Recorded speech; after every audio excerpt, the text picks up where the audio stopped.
산소가 없었던 두 사람. 패닉에 빠졌던 두 사람은 좁은 동굴 탐사를 포기하고 수면으로 빠르게 돌아가기 위해 안간힘을 씁니다.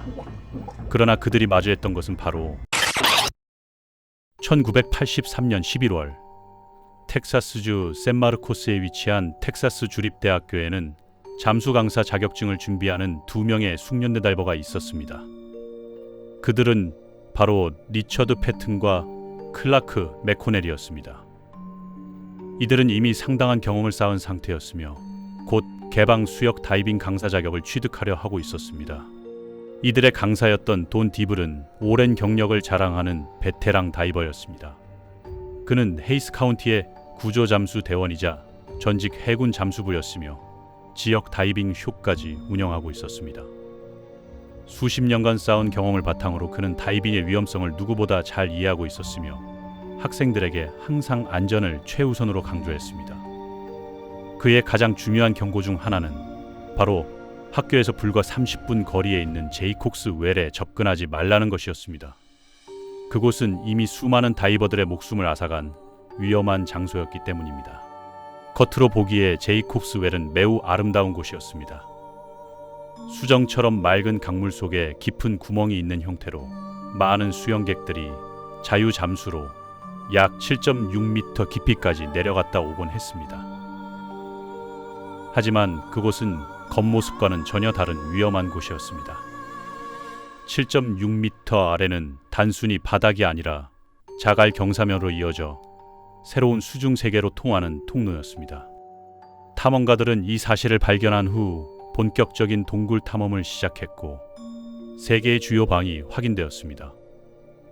첫 2개의 방은 비교적 넓었지만 3번째 방은 몸을 꽉 쥐는 좁은 통로를 지나야만 했습니다.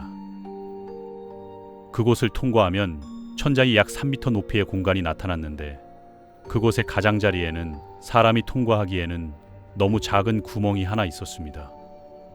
그 구멍 너머에 무엇이 있을지 모른다는 미지의 유혹은 많은 다이버들을 끌어들였습니다. 많은 다이버들은 구멍을 넓히기 위해 자갈과 바위를 치우려 애썼습니다. 4년 전인 1979년 돈 디블은 바로 그곳에서 두 남성의 시신을 수습해달라는 요청을 받은 적이 있었습니다. 켄트 모핀과 마크 브래셔라는 두 남성이 4번째 방으로 들어갔다가 다시 나오지 못했던 것입니다. 약 60cm 직경의 좁은 통로에서 자갈이 무너지면서 길이 막혔고 그들은 아마도 마지막 순간까지 자갈을 치우려 애쓰다 산소가 고갈되었을 것입니다. 시신 수습팀도 무너진 자갈을 치우지 못해 그들의 시신에 접근할 수 없었습니다. 마크의 시신은 1981년 물살에 떠내려왔지만 켄트의 시신은 이후 20년 동안 4번째 방에 남겨져 있었습니다. 돈은 이러한 비극이 반복되는 것에 절망했습니다. 4번째 방에 접근하려다 더 많은 생명이 희생되고 있었기 때문입니다. 결국 그는 1980년 1월 시멘트와 철근을 가지고 직접 내려가 그 구멍을 막아버렸습니다. 물의 흐름은 유지하기 위해 중앙에 철근을 남겨두었지만 사실상 통로를 차단한 것입니다. 하지만 이야기는 그렇게 간단히 끝나지 않았습니다. 불과 몇 달 후 누군가 그 철근과 시멘트를 뜯어내고 당신은 우리를 막을 수 없다는 메시지를 새긴 플라스틱 판을 남겨두었습니다. 도우는 사람들을 위험으로부터 지키려 최선을 다했지만 이제는 단지 접근하지 말라고 경고하는 수밖에 없었습니다. 안타깝게도 돈의 이러한 경고는 오히려 리처드와 클라크의 호기심을 자극했습니다. 그들은 돈이 겪었던 시신 수습 임무와 4번째 방에서의 죽을 뻔했던 경험에 대해 들었습니다. 돈은 좁은 통로에 갇혀 팔이 묶인 채 구조 신호를 보낼 수도 없었던 절박한 상황을 들려주며 산소가 완전히 바닥나고 심지어 물을 삼키기까지 했던 순간의 공포를 생생히 묘사했습니다. 그는 죽음을 앞둔 순간의 기묘한 평온함과 함께 마지막 순간의 본능적인 몸부림으로 겨우 탈출에 성공했다고 말했습니다.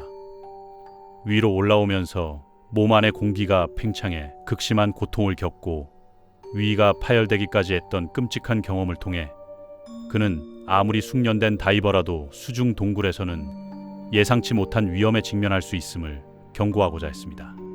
하지만 리처드와 클라크는 그 이야기를 모험처럼 받아들였습니다.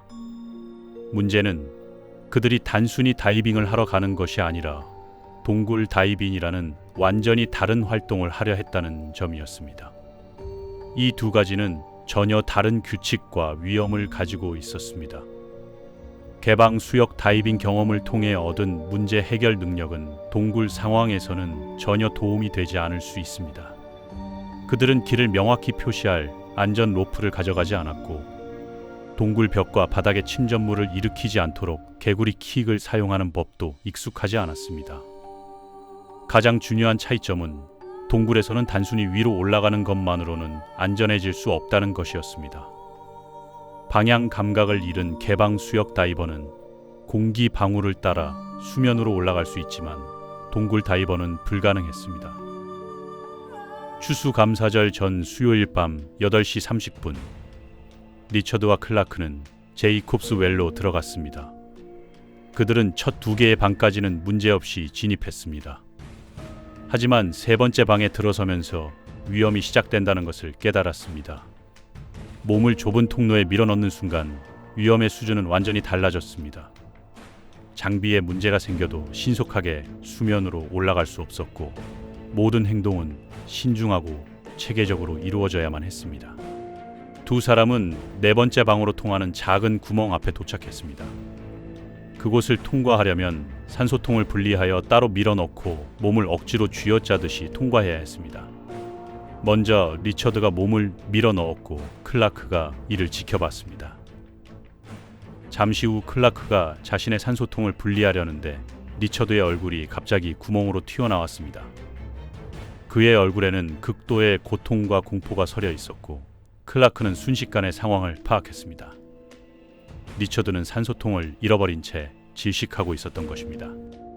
클라크는 즉시 자신의 레귤레이터를 리처드의 입에 물려주어 숨을 쉴 수 있게 했습니다. 그 후 두 사람은 한 사람이 숨을 쉬고 다른 한 사람이 숨을 참으며 레귤레이터를 번갈아 사용하는 버디 브리딩으로 동굴을 빠져나오기 시작했습니다. 이것은 놀라운 인내심과 침착함, 그리고 서로에 대한 신뢰가 없었다면 불가능한 일이었습니다. 그들은 숨을 쉬는 동안에도 조심스럽게 움직이며 다음 경로를 찾아야 했습니다. 가까스로 첫 번째 방에 들어섰을 때 그들은 이제 살았다는 안도감을 느꼈습니다. 하지만 밤이었기 때문에 수면으로 가는 길을 안내해줄 햇빛은 없었습니다. 동굴 지도는 실제 통로의 불규칙하고 험한 모습을 제대로 보여주지 못했기 때문에 방향을 잃기 쉬웠습니다. 두 사람은 느리게 위로 올라가고 있었습니다. 그때 기이한 소리가 그들의 움직임을 멈추게 했습니다. 앞서가던 산소통에서 딸그랑하는 텅 빈 소리가 났습니다. 그것은 산소통이 거의 비었음을 알리는 소리였을 뿐만 아니라 그들이 단단한 천장에 부딪혔음을 의미했습니다. 그들은 좌우로 몸을 움직이며 위를 더듬었지만 천장이 계속해서 그들을 막고 있었습니다. 이 끔찍한 현실은 측정할 수 없는 공포를 불러왔습니다. 두 남자는 갇혔고 이제 마지막 숨을 내쉬고 있었습니다. 클라크는 방금 한 모금의 공기를 마셨고 산소통이 완전히 비었다는 것을 알았습니다. 리처드는 이미 숨을 참고 있었고 눈을 크게 뜬 채 천장 주변을 더듬으며 출구를 찾고 있었습니다. 클라크는 순간적으로 이곳이 바로 첫 번째 방에 있는 가짜 굴뚝임을 깨달았습니다. 가짜 굴뚝은 수면으로 이어지는 것처럼 보이지만 사실은 막다른 길인 동굴 속의 터널이었습니다. 필사적인 절망 속에서 클라크는 벽을 박차고 뒤로 약 6m를 헤엄쳐 첫 번째 방으로 다시 들어갔습니다. 그곳의 천장까지는 7.6m, 그리고 그 위로 다시 7.6m를 더 올라가야 수면이 있었습니다. 클라크는 단 한 번의 숨 참기로 약 23m를 헤엄쳐 물 위로 솟구쳤고 필사적으로 공기를 들이마셨습니다. 그가 살아남은 것은 기적과 같았습니다. 그러나 안도감은 곧바로 친구 리처드에 대한 공포로 바뀌었습니다. 리처드는 여전히 물속에 있었고 이제 그에게 남은 시간은 없다는 것을 직감했습니다. 클라크는 잠시나마 그가 수면 위로 올라오기를 기다렸지만 이내 경찰에 도움을 요청했습니다. 돈 디블은 구조 요청 전화를 받고 1시간 만에 제이콥스 웰에 도착했습니다. 그곳에 온 그는 구조 대상이 자신의 학생들인 리처드와 클라크라는 사실을 알고 충격에 빠졌습니다. 그들은 숙련된 다이버였지만 동굴 다이빙은 차원이 다른 문제였습니다. 동굴 내부는 침전물로 인해 시야가 완전히 가려진 상태였기 때문에 구조팀은 아침이 되기를 기다려야만 했습니다. 클라크가 설명해준 가짜 굴뚝의 상황과 위치를 통해 리처드가 어디에 있을지 명확해졌습니다. 다음 날 돈은 자신의 거듭된 경고와 물리적인 차단 노력에도 불구하고 결국 또 한 명의 희생자가 된 리처드의 시신을 직접 수습했습니다. 불과 1년 후 웨인 러셀이라는 또 다른 남성이 4번째 방에서 목숨을 잃었고 돈은 그의 시신도 수습해야 했습니다. 결국 돈의 염원은 이루어졌습니다. 헤이스 카운티 공원관리국은 제이콥스 웰 탐사 프로젝트라는 단 하나의 그룹에게만 약 12m 이상의 깊이를 탐험할 수 있도록 허가했습니다. 이 그룹은 이 동굴 시스템의 수백 미터에 달하는 통로를 광범위하게 탐사했습니다.